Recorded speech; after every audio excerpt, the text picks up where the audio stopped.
का इतिहास की प्राचीन सभ्यताओं का टेस्ट नंबर 2। फर्स्ट क्वेश्चन है, सम्राट अशोक का शिलालेख राजस्थान में किस प्राचीन सभ्यता के क्षेत्र से प्राप्त हुआ है? सम्राट अशोक का शिलालेख राजस्थान में किस प्राचीन सभ्यता के क्षेत्र से प्राप्त हुआ है? डडीकर, गणेश्वर, बेराठ या बागोर? राइट आंसर हो जाएगा बेराठ। सम्राट अशोक का भाब्रू शिलालेख बेराठ में मिला है। भाब्रू शिलालेख की खोज 1837 में कैप्टन बर्ट ने की थी और इसकी भाषा है वो प्राकृत भाषा में लिखी गई थी। ब्राह्मी लिपि में लिखा हुआ था और वर्तमान में भाब्रू शिलालेख कोलकाता संग्रहालय में रखा हुआ है। अगला प्रश्न है, राजस्थान में सबसे पहले पत्थर के बांध प्राप्त हुए हैं। राजस्थान में सबसे पहले पत्थर के बांध कहाँ से प्राप्त हुए हैं? बेराठ, नौहर, गणेश्वर या सोंथी? पत्थर के बांध है सबसे पहले गणेश्वर से प्राप्त हुए हैं। अगला प्रश्न, किस स्थान पर लोहा बनाने की प्राचीनतम भट्टियां मिली है? रेड, सुनानी या सुनारी, आहड़ या नौहर? राइट आंसर हो जाएगा ऑप्शन बी, सुनानी। झुंझुनू में है, सुनारी भी बोलते हैं इसको। अगला प्रश्न है, आहड़ सभ्यता के लोग किस प्रथा को प्राथमिकता दिया करते थे? बलि प्रथा, बाल विवाह प्रथा, सती प्रथा या नियोग प्रथा? आहड़ सभ्यता के लोग दोस्तों बलि प्रथा को सबसे ज़्यादा महत्व दिया करते थे। अगला प्रश्न है, वह कौन सी सभ्यता है जहां शवों को आभूषण सहित गाड़ा जाता था? शव को जब आदमी की डेथ हो जाती थी उस टाइम पे उसके साथ आभूषण वगैरह को भी गाड़ा जाता था। वो कौन सी जगह है, वो कौन सी सभ्यता है जिसमें ऐसा किया जाता था? जैसमंद, मैनाल, बालाथल या आहड़? जी हाँ, बिल्कुल राइट ऑप्शन हो जाएगा अपना आहड़ सभ्यता में जो शव है वहाँ पे लोगों को जब शवों को गाड़ते थे तो आभूषण के साथ में गाड़ते थे।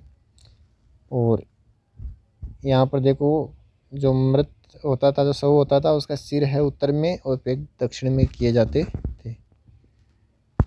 अगला प्रश्न है, वह कौन सी सभ्यता है जिसे मृतक टीलों की सभ्यता कहा जाता है? तो मृतक टीलों की सभ्यता दोस्तों कौन सी जगह को कहा जाता है? मैनाल, आहड़, बागोर या बालाथल? अपना राइट आंसर हो जाएगा ऑप्शन बी, आहड़ सभ्यता को मृतक टीलों की सभ्यता कहा जाता है। आहड़ सभ्यता का समय लगभग 2000 ईसा पूर्व से 1200 ईसा पूर्व का रहा है।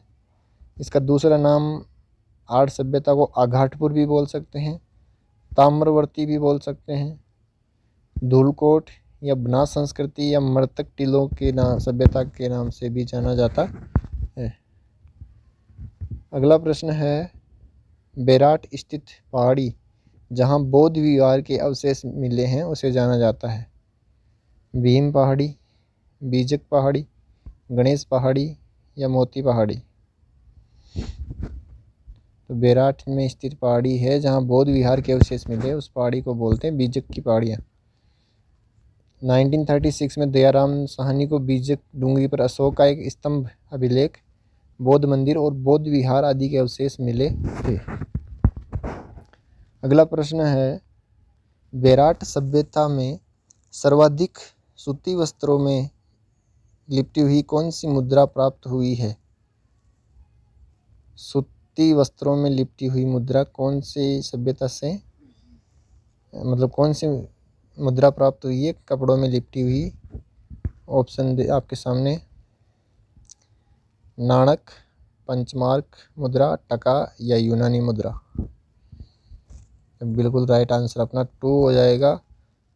पंचमार्क मुद्रा मिली है सूती कपड़े में बंधी हुई और ये लगभग 36 मुद्राएं यहाँ से प्राप्त हुई है। इनमें से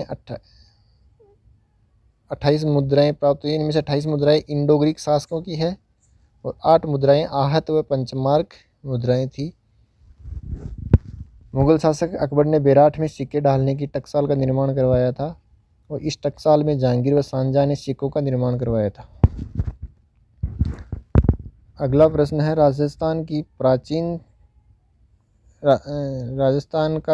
उदयपुर का कौन सा स्थल प्राचीन काल में ताम्र नगरी के नाम से जाना जाता था? मेनाल, जयसमंद, आहड़ या बालाथल? दोस्तों बिल्कुल राइट आंसर हो जाएगा, आहड़ को ताम्र नगरी के नाम से भी जानते हैं और यहाँ लगभग 40 तांबे की खानें मिली है। अगला प्रश्न है बेराट सभ्यता की उत्पत्ति का आधार कौन सी नदी है? बेराट की जो सभ्यता है वो कौन सी नदी के किनारे मिली है? तो चंबल, बनास, बेड़च या बाणगंगा? जी हाँ बिल्कुल, अपना फोर्थ ऑप्शन बाणगंगा हो जाएगा। बेराट सभ्यता जयपुर में बाणगंगा नदी के किनारे स्थित थी और इसका उत्खनन का कार्य दयाराम साहनी ने नेतृत्व में हुआ था 1936 से 1937 तक और नील रतन बनर्जी और कैलाश नाथ दीक्षित द्वारा इसका उत्खनन किया गया था। अगला प्रश्न है अभिलेख जो प्राचीन राजस्थान में भागवत संप्रदाय के प्रभाव की पुष्टि करता है, वो कौन सा अभिलेख है जो भागवत संप्रदाय के प्रभाव की पुष्टि करता है? अशोक शिलालेख, गोसुंडी शिलालेख, मानमोरी का शिलालेख या बिजोलिया का शिलालेख? बिल्कुल गोसुंडी शिलालेख है, वो चित्तौड़गढ़ में है और गजवंश के सर्वनाम द्वारा अश्वमेध यज्ञ करने का उल्लेख, इसमें भागवत धर्म का प्रचार का उल्लेख भी मिलता है।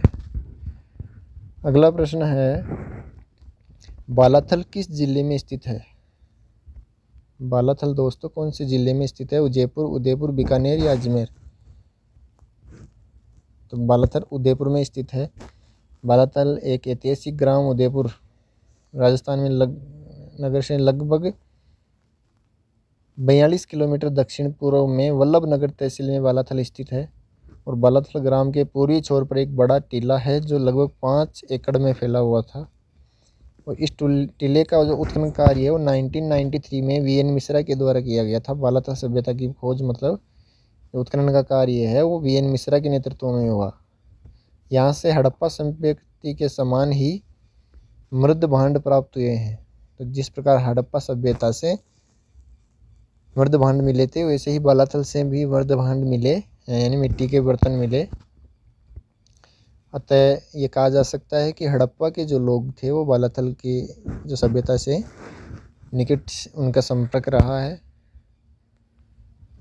अगला प्रश्न है पशुपालन के प्राचीनतम साक्ष्य किस सभ्यता से मिले हैं? पशुपालन के प्राचीनतम साक्ष्य कहाँ से मिले हैं? बेराट, बागोर, गिलुंड या कालीबंगा? ऑप्शन बी अपना राइट आंसर हो जाएगा, बागोर से पशुपालन के प्राचीनतम साक्ष्य मिले हैं और मध्य पाषाण काल के अंतिम चरण में पशुपालन के साक्ष्य प्राप्त होने लगते हैं। इस प्रकार के पशुपालन के साक्ष्य भारत में आदमगढ़, होशंगाबाद में जो मध्य प्रदेश में है तथा बागोर, भीलवाड़ा राजस्थान में भी पशुपालन के साक्ष्य मिले हैं। अगला प्रश्न है बौद्ध मंदिर के स्मारक किस स्थान पर स्थित है? बौद्ध मंदिर के स्मारक किस स्थान पर स्थित है? बालाथल, बेराट, कालीबंगा या लोथल? तो बौद्ध मंदिर है वो विराटनगर में इसके अवशेष मिले हैं। अगला प्रश्न है राजस्थान में किन राजाओं के सिक्के नलियासर, बेराट या नगरी से प्राप्त हुए हैं? कौन से राजाओं के सिक्के यहाँ से प्राप्त हुए? नलियासर, बेराट और नगरी से। ये गोयल के हुए हैं, मुगल हुए हैं या यूनानियों के या कनिष्क के? इनमें कौन सा शासक थे? जी अपना राइट आंसर बिल्कुल सी हो जाएगा, यूनानी शासक थे, उनका राजाओं के सिक्के यहाँ से प्राप्त हुए हैं। अगला प्रश्न है किस पुरातात्विक स्थल को पूर्व में मालव नगर कहते थे? किस पुरातात्विक स्थल को पूर्व में मालव नगर कहते थे? मालव नगर दोस्तों किसको कहते थे, इनमें से बताना है। भीलवाड़ा, चित्तौड़, नगर या टोंक को जैसलमेर। राइट आंसर अपना आ जाएगा नगर, टोंक को मालव नगर कहते हैं। प्राचीन काल में 130 ईस्वी से 400 ईस्वी तक वर्तमान नगर मालव जनपद की राजधानी रहा था, तो इसे मालव नगर भी कहते हैं। अगला प्रश्न है, कहाँ के अवशेषों से यह पता चलता है कि विश्व विख्यात सिंधु सभ्यता का राजस्थान में विकास हुआ है। तो यहाँ से पता चलता है दोस्तों, कहाँ से पता चलता है बताना है आपको। कालीबंगा, पीलीबंगा, रहंगमहल या उपयुक्त सभी। रास्ता अपना राइट आंसर हो जाएगा उपयुक्त सभी। यहाँ से पता चलता है कि सिंधु सभ्यता का राजस्थान में विकास हुआ है। अगला प्रश्न है, अहिछत्रपुर किस जिले का प्राचीन नाम है। अलवर, उदयपुर, नागौर या धौलपुर। दोस्तों अहिछत्रपुर है वो नागौर का प्राचीन नाम है। अगला प्रश्न है, आहड़ संस्कृति का विकास हुआ मारवाड़ में, मेवाड़ में, ढूंढाड़ में या बांगड़ में। तो आहड़ सभ्यता का या आहड़ संस्कृति का विकास दोस्तों मेवाड़ में हुआ है। अगला और आजकल अंतिम प्रश्न है दोस्तों, किस इतिहासकार ने कालीबंगा को सिंधु घाटी साम्राज्य की तृतीय राजधानी कहा है। जॉन मार्शल ने, दशरथ शर्मा ने, मॉरिमर व्हीलर ने या फिर दयाराम साहनी ने। तो अपना राइट आंसर हो जाएगा दशरथ शर्मा ने कालीबंगा को सिंधु घाटी साम्राज्य की तीसरी राजधानी बताया था। दोस्तों आज के लिए इतना ही, कल एक बार फिर मिलेंगे एक नए टेस्ट के साथ में। तब तक के लिए धन्यवाद। जय हिंद, जय भारत।